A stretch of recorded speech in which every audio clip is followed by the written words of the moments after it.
श्री गणेशाय नमः। वागर्थाविव सम्पृक्तौ वागर्थप्रतिपत्तये जगतः पितरौ वन्दे पार्वती परमेश्वरौ। श्रीमद्भागवत महापुराण तृतीय स्कंध 31वां अध्याय। मनुष्य योनि को प्राप्त हुए जीव की गति का वर्णन। ओम नमो भगवते वासुदेवाय। श्री भगवानुवाच कर्मणा दैवनेत्रेण जन्तुर्देहोपपत्तये स्त्रियाः प्रविष्ट उदरं पुंसो रेतः कणाश्रयः कललं त्वेकरात्रेण पञ्चरात्रेण बुद्बुदं दशाहेन तु करकन्धोः पेष्यण्डं वा ततः परम्। श्री भगवान कहते हैं, माताजी, जब जीव को मनुष्य शरीर में जन्म लेना होता है तो वह भगवान की प्रेरणा से अपने पूर्व कर्मानुसार देह प्राप्ति के लिए पुरुष के वीर्य कण के द्वारा स्त्री के उदर में प्रवेश करता है। वहाँ वह एक रात्रि में स्त्री के रज में मिलकर एक रूप कलल बन जाता है। 5 रात्रि में बुद्ध रूप हो जाता है। 10 दिन में बेर के समान कुछ कठिन हो जाता है और उसके बाद मांसपेशी अथवा अंडज प्राणियों में अंडे के रूप में परिणत हो जाता है। 1 महीने में उसके सिर निकल आता है। 2 मास में हाथ पांव आदि अंगों का विभाग हो जाता है और 3 मास में नख रोम अस्थि चर्म स्त्री पुरुष के चिन्ह तथा अन्य छिद्र उत्पन्न हो जाते हैं। 4 मास में उसमें मांसादि 7 धातुएं पैदा हो जाती हैं। 5वें महीने में भूख प्यास लगने लगती है और छठे मास में झिल्ली से लिपटकर वह दाहिनी कोख में घूमने लगता है। उस समय माता के खाए हुए अन्न जल आदि से उसकी सब धातुएं पुष्ट होने लगती हैं और वह कृमि आदि जंतुओं के उत्पत्ति स्थान उस जघन्य मल मूत्र के गड्ढे में पड़ा रहता है। वह सुकुमार तो होता ही है, इसलिए जब वहाँ के भूखे कीड़े उसके अंग प्रत्यंग नोचते हैं तब अत्यंत क्लेश के कारण वह क्षण क्षण में अचेत हो जाता है। माता के खाए हुए कड़वे तीखे गरम नमकीन रूखे और खट्टे आदि उग्र पदार्थों का स्पर्श होने से उसके सारे शरीर में पीड़ा होने लगती है। वह जीव माता के गर्भाशय में झिल्ली से लिपटा और आंतों से घिरा रहता है। उसका सिर पेट की ओर तथा पीठ और गर्दन कुंडलाकार मुड़े रहते हैं। वह पिंजड़े में बंद पक्षी के समान पराधीन एवं अंगों को हिलाने डुलाने में भी असमर्थ रहता है। इसी प्रकार अदृष्ट की प्रेरणा से उसे स्मरण शक्ति प्राप्त होती है। तब अपने सैकड़ों जन्मों के कर्म याद आ जाते हैं। वह बेचैन हो जाता है तथा उसका दम घुटने लगता है। ऐसी अवस्था में उसे क्या शांति मिल सकती है? 7वां महीना आरंभ होने पर उसमें ज्ञान शक्ति का भी उन्मेष हो जाता है, परंतु प्रसूति वायु से चलायमान रहने के कारण वह उसी उदर में उत्पन्न हुए विष्ठा के किरणों के समान एक स्थान पर नहीं रह सकता। तब सप्त धातुमय स्थूल शरीर से बंधा हुआ वह देहात्मदर्शी जीव अत्यंत भयभीत होकर दीनवाणी से कृपा याचना करता हुआ हाथ जोड़कर उस प्रभु की स्तुति करता है जिसने उसे माता के गर्भ में डाला है। जीव कहता है, मैं बड़ा अधम हूँ, भगवान ने मुझे जो इस प्रकार की गति दिखाई है वह मेरे योग्य ही है। वे अपनी शरण में आए हुए इस नश्वर जगत की रक्षा के लिए ही अनेक प्रकार के रूप धारण करते हैं। अतः मैं भी भूतल पर विचरण करने वाले उन्हीं के निर्भय चरणार बिंदुओं की शरण लेता हूँ। जो मैं जीव इस माता के उदर में देह, इंद्रिय और अंतःकरण रूपा माया का आश्रय कर पुण्य पाप रूप कर्मों से आच्छादित रहने के कारण बद्ध की तरह हूँ, वही मैं यहीं अपने संतप्त हृदय में प्रतीत होने वाले उन विशुद्ध उपाधि रहित अविकारी और अखंड बोध स्वरूप परमात्मा को नमस्कार करता हूँ। मैं वस्तुतः शरीरादि से रहित असंग होने पर भी देखने में पांच भौतिक शरीर से संबद्ध हूँ और इसीलिए इंद्रिय गुण शब्दादि विषय और चिदाभास अहंकार रूप जान पड़ता हूँ। अतः इस शरीरादि के आवरण से जिनकी महिमा कुंठित नहीं हुई है उन प्रकृति और पुरुष के नियंता सर्वज्ञ विद्या शक्ति संपन्न परम पुरुष की मैं वंदना करता हूँ। उन्हीं की माया से अपने स्वरूप की स्मृति नष्ट हो जाने के कारण यह जीव अनेक प्रकार के सत्वादि गुण और कर्म के बंधन से युक्त इस संसार मार्ग में तरह तरह के कष्ट झेलता हुआ भटकता रहता है। अतः उन परम पुरुष परमात्मा की कृपा के बिना और किस युक्ति से इसे अपने स्वरूप का ज्ञान हो सकता है। मुझे जो यह त्रैकालिक ज्ञान हुआ है यह भी उनके सिवा और किसने दिया है, क्योंकि स्थावर जंगम समस्त प्राणियों में एकमात्र वे ही तो अंतर्यामी रूप अंश से विद्यमान हैं। अतः जीव रूप कर्म जनित पदवी का अनुवर्तन करने वाले हम अपने त्रिविध तापों की शांति के लिए उन्हीं का भजन करते हैं। भगवान, यह देहधारी जीव दूसरी माता के देह के उदर के भीतर मल मूत्र और रुधिर के कुएं में गिरा हुआ है।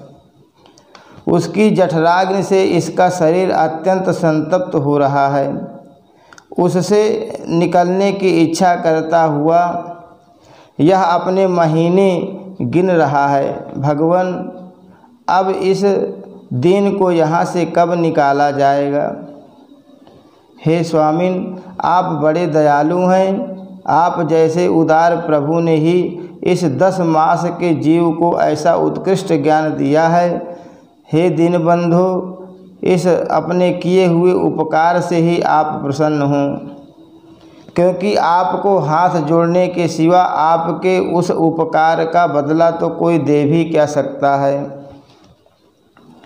प्रभु, संसार के ये पशु पक्षी आदि अन्य जीव तो अपनी मूढ़ बुद्धि के अनुसार अपने शरीर में होने वाले सुख दुखादि का ही अनुभव करते हैं, किंतु मैं तो आपकी कृपा से समदमादि साधन संपन्न शरीर से युक्त हुआ हूँ।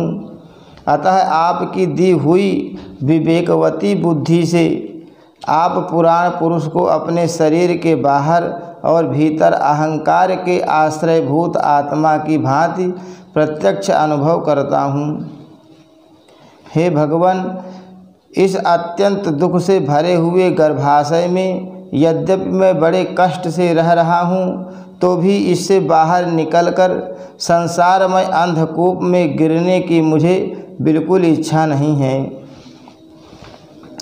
क्योंकि उसमें जाने वाले जीव को आपकी माया घेर लेती है, जिसके कारण उसकी शरीर में अहम बुद्धि हो जाती है और उसके परिणाम में उसे फिर इस संसार चक्र में ही पड़ना होता है। अतः मैं व्याकुलता को छोड़कर हृदय में श्री कृष्ण भगवान के चरणों को स्थापित कर अपनी बुद्धि के सहायता से ही अपने को बहुत शीघ्र इस संसार रूप समुद्र के पार लगा दूंगा, जिससे मुझे अनेक प्रकार के दोषों से युक्त यह संसार दुख फिर न प्राप्त हो। कपिल देव जी कहते हैं, माता, वह 10 महीने का जीव गर्भ में ही जब इस प्रकार विवेक संपन्न होकर भगवान की स्तुति करता है, तब उस अधोमुख बालक को प्रसव काल की वायु तत्काल बाहर करने के लिए ढकेलती है। उसके सहसा ठेलने पर वह बालक अत्यंत व्याकुल हो नीचे सिर करके बड़े कष्ट से बाहर निकलता है। उस समय उसके श्वास की गति रुक जाती है और पूर्व स्मृति नष्ट हो जाती है। पृथ्वी पर माता के रुधिर और मूत्र में पड़ा हुआ वह बालक विष्ठा के कीड़े के समान छटपटाता है। उसका गर्भवास का सारा ज्ञान नष्ट हो जाता है और वह विपरीत गति देहाभिमान रूप अज्ञान दशा को प्राप्त होकर बार बार जोर जोर से रोता है। फिर जो लोग उसका अभिप्राय नहीं समझ सकते, उनके द्वारा उसका पालन पोषण होता है। ऐसी अवस्था में उसे जो प्रतिकूलता प्राप्त होती है, उसका निषेध करने की शक्ति भी उसमें नहीं होती। जब उस जीव को शिशु अवस्था में मैली कुचैली खाट पर सुला दिया जाता है, जिसमें खटमल आदि स्वेदज जीव चिपटे रहते हैं, तब उसमें शरीर को खुजलाने उठाने अथवा करवट बदलने की भी सामर्थ्य न होने के कारण वह बड़ा कष्ट पाता है। उसकी त्वचा बड़ी कोमल होती है। उसे डांस, मच्छर, खटमल आदि उसी प्रकार काटते रहते हैं जैसे बड़े कीड़े को छोटे कीड़े।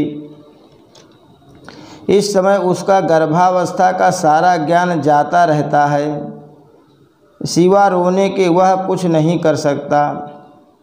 इसी प्रकार बाल्य, कौमार और पौगंड अवस्था के दुख भोग कर वह बालक युवावस्था में पहुँचता है। उसका क्रोध उद्दीप्त हो उठता है और वह शोकाकुल हो जाता है। देह के साथ ही साथ अभिमान और क्रोध बढ़ जाने के कारण वह काम परवश जीव अपना ही नाश करने के लिए दूसरे कामी पुरुषों के साथ बैर ठानता है। खोटी बुद्धि वाला वह अज्ञानी जीव पंचभूतों से रचे हुए इस देह में मिथ्याभिनिवेश के कारण निरंतर मैं मेरेपन का अभिमान करने लगता है। जो शरीर इसे वृद्धावस्था आदि अनेक प्रकार के कष्ट ही देता है तथा अविद्या और कर्म के सूत्र से बंधा रहने के कारण सदा इसके पीछे लगा रहता है, उसी के लिए यह तरह तरह के कर्म करता रहता है, जिनमें बंध जाने के कारण इसे बार बार संसार चक्र में पड़ना होता है। सन्मार्ग में चलते हुए यदि इसका किन्हीं जिह्वा आदि उपस्थेंद्रिय के भोगों में लगे हुए विषयी पुरुषों से समागम हो जाता है और यह उनमें आस्था करके उन्हीं का अनुगमन करने लगता है, तो पहले के समान ही फिर नारकी योनियों में पड़ता है।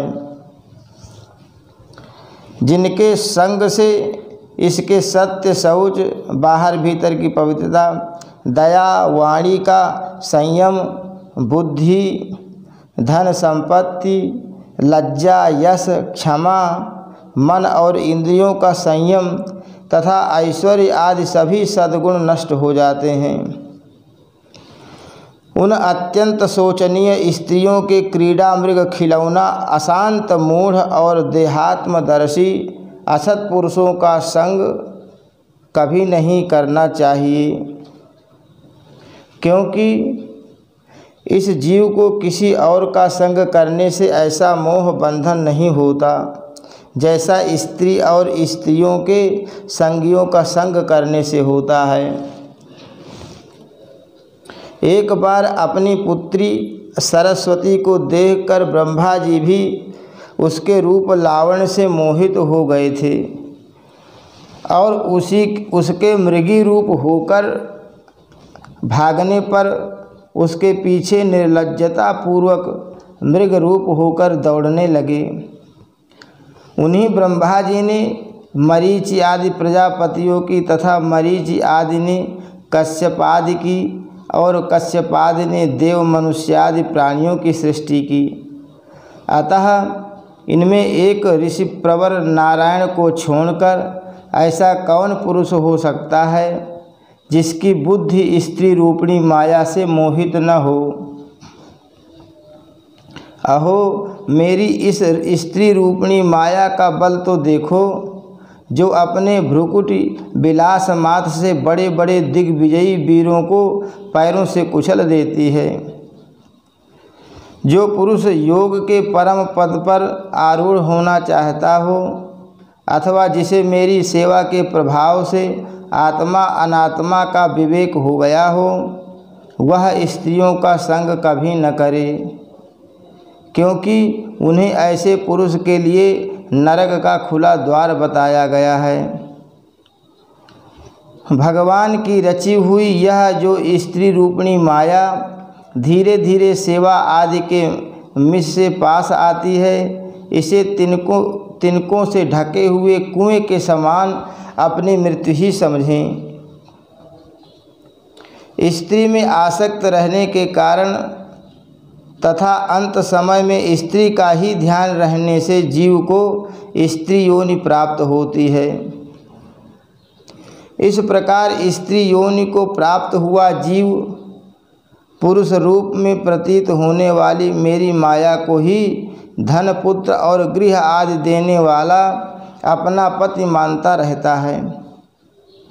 सो जिस प्रकार व्याधे का गान कानों को प्रिय लगने पर भी बेचारे भोले भाले पशु पक्षियों को फंसाकर उनके नाश का ही कारण होता है, उसी प्रकार उन पुत्र, पति और गृह आदि को विधाता की निश्चित की हुई अपनी मृत्यु ही जाने।